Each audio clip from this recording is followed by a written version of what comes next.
ಇಲ್ಲಿ ಹುಡುಗನಿಗೆ 28 ವರ್ಷ ಆದರೆ ಹುಡುಗಿಗೆ 22 ವರ್ಷ.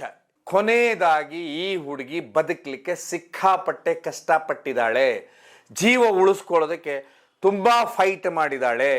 ಇವಳನ್ನು ಕತ್ತನ್ನು ಎಳೆದು ಕೊಲ್ಲಲಾಗಿದೆ. ಈ ಒಂದು ಶಾಲ್ ಥರ ಇರುತ್ತೆ, ಈ ಶಾಲನ್ನು ಹಾಕಿ ಎಳೆದಿದ್ದಾರೆ. ಅದನ್ನು ಭೀಕರವಾಗಿ ಅವಳು ಕೊನೆ ಗಳಿಗೆಯಲ್ಲಿ ಉಸಿರು ಬಿಡುವತ್ತಿಗೆ ಬೇಕಾದಷ್ಟು ತಾನು ಬದುಕುವುದಕ್ಕೆ ಫೈಟ್ ಮಾಡಿದಾಳೆ. ಕೊನೆಯದಾಗಿ ಇವನು ಏನು ಸ್ಟ್ಯಾಂಗ್ಲೇಷನ್ ಅಂದರೆ ಎಳಿತಾನೆ, ಆ ವೇಲು ಕೇಸರಿ ಕಲ್ಲರ್ದಾಗಿತ್ತು. ಮಾನ್ಯ ವೀಕ್ಷಕರೇ, ಅಳಿದು ಉಳಿದವರು ಕಣ್ಣಂತೆ ಸ್ವಾಗತ ಸುಸ್ವಾಗತ. ರಾಜ್ಯದಲ್ಲೇ ಒಂದು ಬೆಚ್ಚಿ ಬೀಳಿಸುವಂಥ ಕೊಲೆ. ಇದೆಲ್ಲಕ್ಕಿಂತ ಹೆಚ್ಚಾಗಿ ಇದು ಈಗ ಲವ್ ಜಿಹಾದ್ ಕಡೆ ತಿರುಗಿದೆ. ಹಾಗಾದ್ರೆ ಈ ಕೊಲೆ ಯಾವುದು ಏನು ಅಂತ ಹೇಳಿ ನೋಡ್ತಾ ಹೋದ್ರೆ ಅರ್ಥವಾಗುವುದಿಲ್ಲ.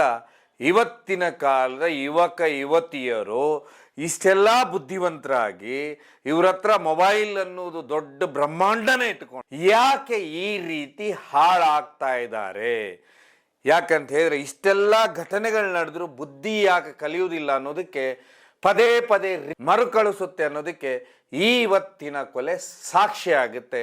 ನಿಮಗೆಲ್ಲ ಗೊತ್ತಿರೋ ಪ್ರಕಾರ ಹಾವೇರಿ ಜಿಲ್ಲೆಯಲ್ಲಿ ತುಂಗಭದ್ರಾ ಪಕ್ಕ ಅಂತ ಹೇಳಿದ್ರೆ ಹಲಗೇರಿ ಲಿಮಿಟ್ಸ್ ಅಲ್ಲಿ ಒಂದು ಡೆಡ್ ಬಾಡಿ ಸಿಗುತ್ತೆ.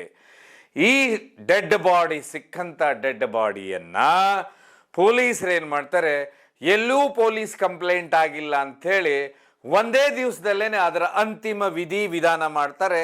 ಆದ್ರೆ ಅದಕ್ಕಿಂತ ಮೊದಲು ಅದರ PM ರಿಪೋರ್ಟ್ ಮಾಡ್ತಾರೆ. ಯಾಕಂದ್ರೆ ಇದು ಒಂದು ದುರಾದೃಷ್ಟನೋ ಗೊತ್ತಿಲ್ಲ, ಇವೆಲ್ಲ ಭಾಗ ಏನಂದ್ರೆ ತುಂಗಭದ್ರಾದ ಅಕ್ಕಪಕ್ಕ ಬರುತ್ತಂತ ಹೀಗೆ ಮಾಡ್ತಾರ ಅನ್ನುವಂಥದ್ದು. ಆದ್ರೆ ಈಗ ಇದರ ಅಂತಿಮ ವಿಧಿ ವಿಧಾನ ಮಾಡಿದ ನಂತರನೇ ಯಾಕಷ್ಟು ಅರ್ಜೆಂಟ್ ತರಾತುರಿಯಲ್ಲಿ ಇದರ ಅಂತಿಮ ವಿಧಿ ವಿಧಾನ ಮಾಡಿಬಿಟ್ರು ಪೊಲೀಸರು. ಹಾಗಾದ್ರೆ ಈ ಕೇಸ್ ಏನು, ಎಲ್ಲಿ ನಡೀತು, ಏನಿದು? ಸ್ವಾತಿ ಅನ್ನುವಂಥ ಹುಡುಗಿ ಶಶಿರೇಖಾ ಅನ್ನೋರ ಮಗಳು, ನರ್ಸಿಂಗ್ ಮುಗಿಸಿ ಏನು ರಾಣೆಬೆನ್ನೂರಿನಲ್ಲಿ ನರ್ಸ್ ಆಗಿ ಕೆಲಸ ಮಾಡ್ತಿರ್ತಾರೆ. ಕಳೆದ 1 ತಿಂಗಳಿಂದ ಸೇರಿರ್ತಾರೆ. ಇವರಿಗೆ 22 ವರ್ಷ. ತುಂಬಾ ಸಾಮಾಜಿಕ ಮತ್ತೆ ಸೋಷಿಯಲ್ ಆಗಿ ಎಲ್ಲರೊಟ್ಟಿಗೂ ಬೆರೆಯುವಂಥವ್ರು. ಇದರಲ್ಲಿ ವಿಶೇಷವಾಗಿ ಹಾವೇರಿ ನೀವು ಜಿಲ್ಲೆಗೆ ಬಂದ್ಬಿಟ್ರೆ ಇಲ್ಲಿ ಬರುವಂತ ಹಿರೇಕೇರೂರು, ರಾಣೆಬೆನ್ನೂರು, ರಟ್ಟಿಹಳ್ಳಿ, ಹಲಗೇರಿ ಭಾಗ ಇದೆ. ಇಲ್ಲಿ ದೊಡ್ಡ ಮಟ್ಟದ ಅಂದ್ರೆ ಹೋರಿಯ ಸ್ಪರ್ಧೆ ನಡೀತೆ. ಹಾಗೆ ತಮಿಳುನಾಡಲ್ಲಿ ಜಲ್ಲಿಕಟ್ಟು ಸ್ಪರ್ಧೆ ನಡೀತೆ. ಅದೇ ರೀತಿ ಈ ಭಾಗದಲ್ಲಿ ಹೋರಿಯ ಸ್ಪರ್ಧೆಗಳು ನಡೀತೆ. ಈ ಹೋರಿ ಸ್ಪರ್ಧೆ ನೋಡೋದಕ್ಕೆ ಲಕ್ಷಾಂತರ ಜನ ಸೇರ್ತಾರೆ. ಅದೆಲ್ಲಕ್ಕಿಂತ ಹೆಚ್ಚಾಗಿ ಸುಮಾರು ದೊಡ್ಡ ಮಟ್ಟದ ಗಲಾಟೆಗಳು ಈ ಹೋರಿ ಸ್ಪರ್ಧೆಯಿಂದಾಗುತ್ತೆ. ಹೀಗಾಗಿ ಈ ಭಾಗದಲ್ಲಿ ಎಲ್ಲಾ ಕಡೆಯವರು ಇದರಲ್ಲಿ ಭಾಗವಹಿಸಿ ಈ ಹೋರಿ ಸ್ಪರ್ಧೆಯಲ್ಲಿ ಸ್ವಾತಿಯವರಿಗೂ ತುಂಬಾ ಕ್ರೇಜ್ ಇತ್ತು. ಹೀಗಾಗಿ ಇವರು ಸುಮಾರು ಕಡೆ ಪಾಲ್ಗೊಳ್ತಿದ್ರು. ಯಾಕಂದ್ರೆ ಇವರು ರಟ್ಟಿಹಳ್ಳಿಯ ಮಾಸೂರು ಗ್ರಾಮದವರು. ಇವರೇನು ಅದೇ ರೀತಿನೇ ಕೆಲಸ ಮಾಡ್ತಿದ್ರು. ಇವರು 3ನೇ ತಾರೀಕು ತಮ್ಮ ಮನೆ ಬಿಟ್ಟು ಅಂತ ಹೇಳಿದ್ರೆ ಕೆಲ್ಸಕ್ಕೆ ಹೋಗ್ತೇನೆ ಅಂತ ಹೇಳಿ ಮನೆಯಿಂದ ಹೊರಡ್ತಾರೆ. ಯಾಕಂತ ಹೇಳಿದ್ರೆ ಅದಾಗ್ಲೇನೆ ಇವರ ತಂದೆ ಇರುವುದಿಲ್ಲ, ಅಂದ್ರೆ ಡೆತ್ ಆಗಿರ್ತಾರೆ.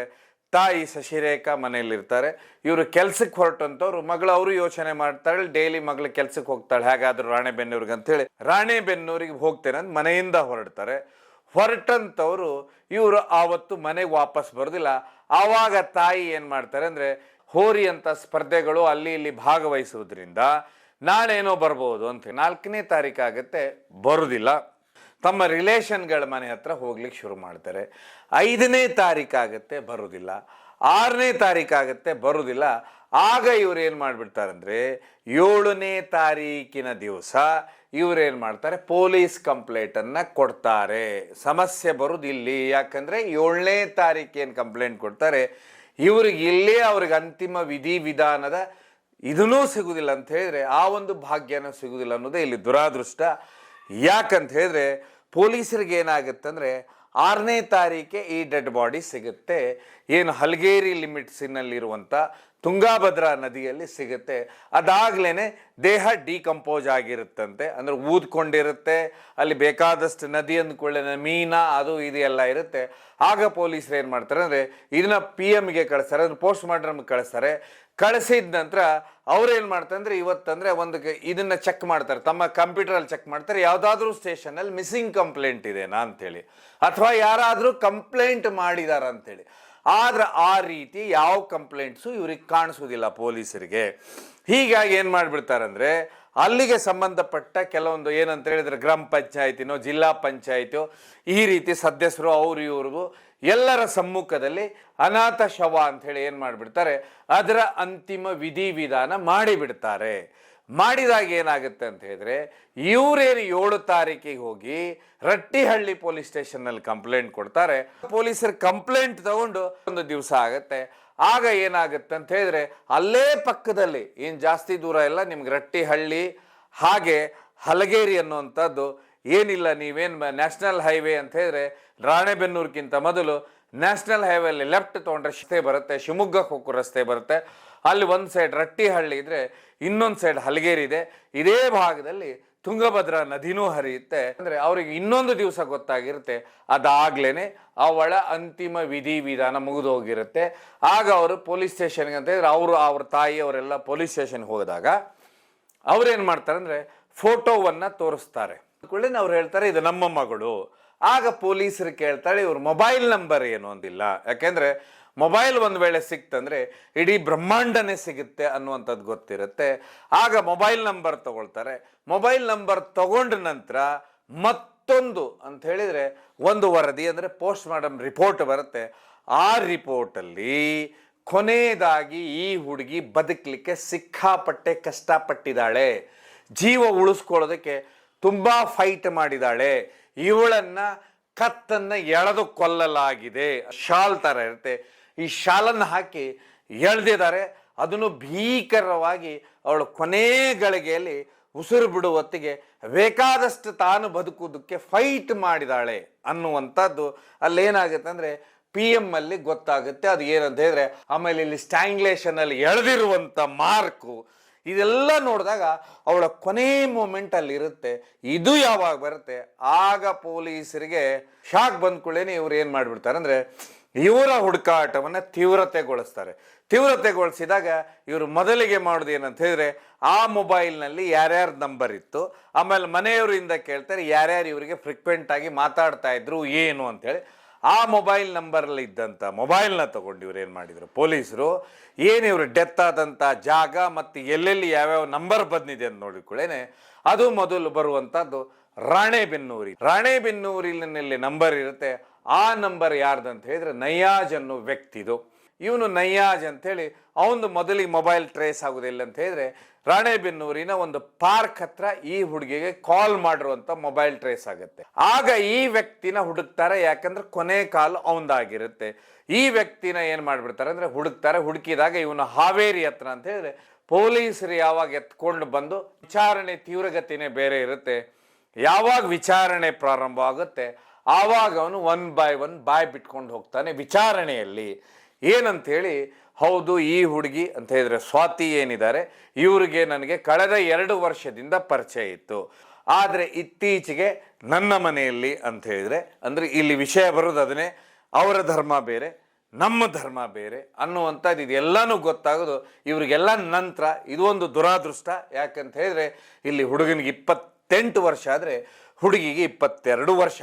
ಹೀಗಾಗಿ ನಮ್ಮ ಮನೆಯಲ್ಲಿ ಬೇರೆ ಮದುವೆ ಅಂತ ಹೇಳಿದ್ರೆ ಶಿವಮೊಗ್ಗದಲ್ಲಿ ಒಂದು ಹುಡುಗಿಯನ್ನ ಫಿಕ್ಸ್ ಮಾಡಿದ್ರು. ಹೀಗಾಗಿ ನಾನು ಅವಳಿಗೆ ಹೇಳಿದ್ದೆ ನಾವಿಬ್ರು ಮದುವೆ ಆಗುವುದು ಬೇಡ, ಆಮೇಲೆ ನಿನಗೆ ಈ ಹುಡುಗಿ ಪರಿಚಯ ಹೇಗೆ ಅಂತ ಕೇಳಿದಾಗ, ಯಾಕೆಂತ ಹೇಳಿದ್ರೆ ನೀನೇನು ಅವಳ ಕ್ಲಾಸ್ಮೇಟ್ ಅಲ್ಲ, ಇಲ್ಲಿ ನೀನೇನು ಅವಳೊಟ್ಟಿಗೆ ಓದಿಲ್ಲ, ಇಬ್ರು ವಯಸ್ಸಿನಲ್ಲೂ 6 ವರ್ಷ ವ್ಯತ್ಯಾಸ ಇದೆ ಅಂದರೆ ಏನು ಹೋರಿಗಳ ಸ್ಪರ್ಧೆಗಳು ನಡೀತಾ ಇದ್ದು ಇಲ್ಲಿ ಈ ವ್ಯಕ್ತಿನೂ ಹೋರಿಗಳನ್ನ ತಗೊಂಡು ಬರ್ತಾ ಇದ್ದ. ಹೀಗಾಗಿ ಇವರಿಬ್ಬರಿಗೂ ಪರಿಚಯ ಆಗಿತ್ತು. ಹೀಗಾಗಿ ಅವಳು ನಾನು ಮದುವೆ ಆಗುವುದಿಲ್ಲ ಅಂದ್ರೆ ಹೀಗಾಗಿ ನಾನು ಕೊನೆಯದಾಗಿ ಅಂತ ಹೇಳಿದ್ರೆ ಹೇಳಬೇಕಂತ ಹೇಳಿ ನಾನು ಏನು ರಾಣೆಬೆನ್ನೂರಿನ ಪಾರ್ಕ್ ಹತ್ರ ಬಂದು ಫೋನ್ ಮಾಡಿ ಕರೆದ ಕೂಡಲೇ ಅವಳು ಬಂದ ಕೂಡಲೇ ಹೀಗೆ ನಾವಿಬ್ರು ಮಾತಾಡಬೇಕು ಏನಂತ ಹೇಳಿದ್ರೆ ಈ ರೀತಿ ಎಲ್ಲ ಆಗಿದೆ, ಈ ರೀತಿ ನನ್ನ ಮದುವೆ ಇಲ್ಲ ಆಗ್ತಾ ಇದೆ, ನೀನು ನನ್ನನ್ನ. ಆಗ ಈ ಮಾತುಕತೆ ಏನಾಗುತ್ತಂದ್ರೆ ಹೊರಟು ರಟ್ಟಿಹಳ್ಳಿ ಹತ್ರ ಬರ್ತಾರೆ. ರಟ್ಟಿಹಳ್ಳಿ ಹತ್ರ ಒಂದು ಹಳೇ ಸ್ಕೂಲ್ ಇರುತ್ತೆ. ಆ ಹಳೇ ಸ್ಕೂಲ್ ಬಿಲ್ಡಿಂಗ್ ಅಲ್ಲಿ ಇವ್ರ ಮಾತುಕತೆ ಶುರುವಾಗುತ್ತೆ. ಇದೇ ರೀತಿ ಅದೇ ಸಮಯದಲ್ಲಿ ವಿನಾಯಕ ಮತ್ತೆ ದುರ್ಗಾಚಾರಿ ಅನ್ನುವಂತ ಇಬ್ರು ಹುಡುಗರು ಇವನೊಟ್ಟಿಗಿರ್ತಾರೆ. ಇವರಿಬ್ರು ಮಧ್ಯಾಹ್ನ ಮಾತಿಗೆ ಮಾತು ಬೆಳೆಯುತ್ತೆ ಅಂತ ಹೇಳಿದ್ರೆ ಆ ಹುಡುಗಿ ಮೋಸಕ್ಕೆ ಒಪ್ಕೊಳ್ಳೋದಿಲ್ಲ. ಯಾಕಂತ ಹೇಳಿದ್ರೆ ನೀನು ಈ ರೀತಿ ನನಗೆಲ್ಲ ಭರವಸೆಗಳನ್ನ ಕೊಟ್ಟೆ, ಹಾಗೆ ಹೀಗೆ ಏನೋ ನಿಮ್ಗೆ ಗೊತ್ತಲ್ಲ, ವಯಸ್ಸು, ಈ ಜಗಳಗಳು ಶುರುವಾಗ್ಬಿಡ್ತಾವೆ.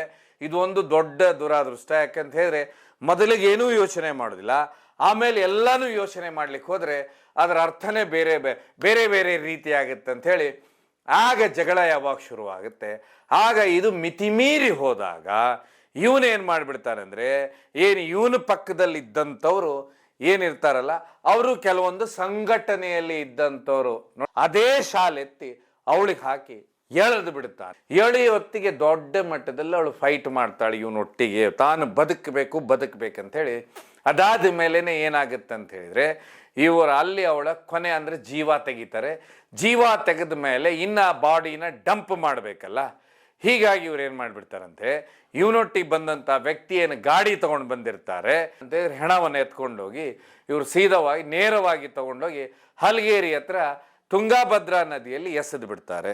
ಎಸೆದಾದ ನಂತರ ಇವ್ರು ಏನು ಮಾಡಿಬಿಡ್ತಾರೆ, ಇವ್ರ ಪಾಡಿಗೆ ಇವರು ಹೊರಟೋಗ್ಬಿಡ್ತಾರೆ. ದುರಾದೃಷ್ಟ ಅಂತ ಹೇಳಿದ್ರೆ ಈಗ ಬಂದಿರುವಂಥ ಸುದ್ದಿ ಅಂತ ಹೇಳಿದ್ರೆ, ಕೊನೆಯದಾಗಿ ಇವನು ಏನು ಸ್ಟ್ಯಾಂಗ್ಲೇಷನ್ ಅಂದರೆ ಎಳಿತಾನೆ, ಆ ವೇಲು ಕೇಸರಿ ಕಲ್ಲರ್ದಾಗಿತ್ತು. ಅಥವಾ ಯಾಕಂತ ಹೇಳಿದ್ರೆ ಇಲ್ಲಿ ಇವನು ಪಕ್ಕದಲ್ಲಿ ಏನಿಬ್ಬರಿದ್ರು, ಇವರು ಕೆಲವೊಂದು ಸಂಘಟನೆಯಲ್ಲಿ ಗುರುತಿಸ್ಕೊಂಡವ್ರಂತೆ. ಇವರೇನಾದರೂ ಆ ಕೇಸರಿ ಟವಲ್ ಹಾಕಿದ್ರ, ಇವನು ಆ ಕೇಸರಿ ಟವಲ್ ತೊಗೊಂಡು ಇವನೇ ಕೊಂದು ಬಿಟ್ನ ಅಂಥೇಳಿ ಈ ಫೋಟೋ ಈಗ ವೈರಲ್ ಆಗಿರೋದ್ರಿಂದ ಈಗ ಇದಕ್ಕೆ ಲವ್ ಜಿಹಾದ್ ಅಂತ ಹೇಳ್ತಾ ಇದ್ದಾರೆ. ತುಂಬಾ ವಿಚಿತ್ರ ಅಂತ ಹೇಳಿದ್ರೆ, ಇವತ್ತಿನ ಯುವತಿಯರ ಹತ್ರ ಮೊಬೈಲ್ ಇದೆ, ಪ್ರತಿಯೊಂದಿದೆ, ಇವ್ರಿಗೆಲ್ಲ ಗೊತ್ತು. ಕಳೆದ ಲೋಕಸಭಾ ಇಲೆಕ್ಷನ್ ನಲ್ಲಿ ಒಂದು ಘಟನೆ ನಡೆಯುತ್ತೆ. ಆ ಘಟನೆ ಯಾವುದಂತ ಹೇಳಿದ್ರೆ, ಏನು ನೇಹಾ ಅನ್ನೋ ಹುಡುಗಿ ಹತ್ಯೆ ಆಗುತ್ತೆ. ಆ ಭೀಕರ ಹತ್ಯೆನ ಫೈರೋಜ್ ಅಂತ ಹೇಳಿ ಹುಡುಗ ಮಾಡ್ತಾನೆ. ಅದನ್ನು ಎಕ್ಸಾಮ್ ಟೈಮಲ್ಲಿ ಬಂದು ಕಾಲೇಜಿನಲ್ಲಿ ಎಲ್ಲರ ಮುಂದೆನೂ ಭೀಕರವಾಗಿ ಹತ್ಯೆ ಮಾಡ್ತಾನೆ. ಇವತ್ತಿನ ಯುವತಿಯರು ಇದನ್ನೆಲ್ಲ ಡೈಲಿ ನೋಡ್ತಾರೆ ಸೋಷಿಯಲ್ ಮೀಡಿಯಾದಲ್ಲಿ. ಅವ್ರಿಗೆ ಈಗೂ ಅರ್ಥ ಆಗ್ತಾ ಇಲ್ಲ ಅಂದ್ರೆ ಆಶ್ಚರ್ಯ ಆಗುತ್ತೆ. ಯಾಕಂತ ಹೇಳಿದ್ರೆ ಇಲ್ಲಿ ಸುಮಾರು ವಿಷಯಗಳು ಬರ್ತಾವೆ. ಇಲ್ಲಿ ಧರ್ಮ ಅಂತ ಬಂದುಕೊಳ್ಳೇನೆ ಕೊನೆಯದು ಏನಾಗುತ್ತೆ ಅಂದರೆ, ಮನೆಯವರು ಕನ್ವೀನಿಯನ್ಸ್ ಮಾಡೋದು ಅಂತ ಹೇಳಿದ್ರೆ, ಮನೆಯವರು ಕನ್ವೀನಿಯನ್ಸ್ ಮಾಡೋದು ನಮ್ಮ ಧರ್ಮದ ಹುಡುಗಿನೇ ಇರಬೇಕು, ನಮ್ಮ ಜಾತಿಯ ಹುಡುಗಿ ಇರಬೇಕು ಅಂತೇಳಿ. ಪಾಪ ಇಲ್ಲಿ ಏನಾಗುತ್ತೆ ಅಂದರೆ, ಈ ರೀತಿಯ ಯಾವುದೇ ಸೋಷಿಯಲ್ ಜಸ್ಟಿಸ್ ನಡೆಯುವುದಿಲ್ಲ. ಇದನ್ನ ನಾವು ಫಸ್ಟ್ ಅರ್ಥ ಮಾಡ್ಕೋಬೇಕು. ಯಾಕಂತ ಹೇಳಿದ್ರೆ, ನೀವಿಬ್ರು ಏನಾದರೂ ಒಂದು ದೊಡ್ಡ ಕಂಪನಿಯಲ್ಲಿ ಅಥವಾ ದೊಡ್ಡ ಹುದ್ದೆಯಲ್ಲಿರ್ತೀರಾ, ಅಥವಾ ಬೇರೆ ಬೇರೆ ದೇಶದಲ್ಲಿದ್ದಾಗ ಈ ರೀತಿ ಎಲ್ಲ ನಡೆದು ಹೋಗ್ಬಿಡುತ್ತೆ. ಆದರೆ ಇವತ್ತಿನ ಪರಿಸ್ಥಿತಿ, ಸುತ್ತಮುತ್ತು ನಾವು ನೋಡ್ತಾ ಇರುವಂತಹ ಪರಿಸ್ಥಿತಿಯಲ್ಲಿ ಇದೆಲ್ಲ ಇನ್ನು ಮುಂದೆ ಕಷ್ಟ. ದಯವಿಟ್ಟು ಯುವತಿಯರು ಅರ್ಥ ಮಾಡ್ಕೋಬೇಕು. ನೀವು ಹೊಡೆದಾಡಿಕೊಂಡು ಇನ್ನೊಬ್ರು ಜೀವ ತೆಗೆದು ನಾಳೆ ಇದೊಂದು ದೊಡ್ಡ ಸಮಸ್ಯೆನೇ ಆಗುತ್ತೆ. ಇದು ಒಂದು ಸಮಸ್ಯೆ ಈ ರಾಜ್ಯದಲ್ಲಿ, ಇದು ಒಂದು ಪ್ರಾರಂಭವಾಗುತ್ತೆ. ಇದನ್ನ ನಾವೆಲ್ಲರೂ ಅರ್ಥ ಮಾಡ್ಕೋಬೇಕು. ಯಾಕೆಂದ್ರೆ ಈ ರೀತಿ ಎಷ್ಟು ಕೊಲೆಗಳು ನಡೆದಿಲ್ಲ, ಇಲ್ಲಿ ಎಷ್ಟು ಹುಡುಗಿಯರು ಸತ್ತಿಲ್ಲ. ಆ ಹುಡುಗಿಯರು ಯಾವತ್ತಾದ್ರೂ ತಾವು ಲವ್ ಮಾಡುವತ್ತಿಗೆ ಯೋಚನೆ ಮಾಡ್ಬೇಕು. ಮೊದಲು ನಾವೇನು ಮಾಡ್ತಾ ಇದ್ದೇವೆ, ನೀವು ಹೇಗೆ ಒಂದು ಎಜುಕೇಷನ್ ಮಾಡುವತ್ತಿಗೆ ಫ್ಯೂಚರಲ್ಲಿ ನಾನು ಡಾಕ್ಟರ್ ಆಗಬೇಕು, ನಾನು ಇಂಜಿನಿಯರ್ ಆಗಬೇಕು, ನಾನು ಈ ರೀತಿ ಆಗ್ಬೇಕು ಅನ್ನುವಂಥದ್ದಿದ್ರೆ ಮೊದಲು ಯೋಚನೆ ಮಾಡಿ. ಬೇಕಾದಷ್ಟು ನಾವು ದೊಡ್ಡ ಭಾಷಣಗಳಲ್ಲಿ ಧರ್ಮ ಅದು ಇದು ಅನ್ನುವಂಥದ್ದು ತುಂಬಾ ಮಾತು ಸರಳ, ಅದು ಹೇಳುವಂಥದ್ದು ತುಂಬಾ ಸರಳ. ಆದರೆ ಇದೇ ವಿಷಯನೇ ಮನೆ ವಿಷಯಕ್ಕೆ ಅವ್ರವ್ರ ಜಾತಿ ಅವ್ರವ್ರ ಧರ್ಮ ಬಂದಾಗ ಇದು ತುಂಬಾ ಕಷ್ಟ ಆಗುತ್ತೆ. ಇಲ್ಲ, ಇಲ್ಲಿ ಸುಮಾರು ಹತ್ಯೆಗಳಾಗ್ತವೆ. ಯಾಕೆ? ಈ ವ್ಯಕ್ತಿ ಅವಳನ್ನ ಬಿಡ್ಬೋದಿತ್ತಲ್ಲ, ಏನೋ ಆಯ್ತು ಬಿಡು ನನ್ಗೇನೋ ಅಂತ ಹೇಳಿ ತನ್ನ ಪಾಡಿ ತಾನು ಹೊರಟೋಗ್ಬೋದಿತ್ತಲ್ಲ. ಅವಳನ್ನ ಕೊಲೆ ಮಾಡ್ಲಿಕ್ಕೆ ಹಾಕೋದ, ಅವಳನ್ನ ಹತ್ಯೆ ಮಾಡ್ಲಿಕ್ಕೆ ಹಾಕೋದ ಆ ರೀತಿ ಭೀಕರವಾಗಿ.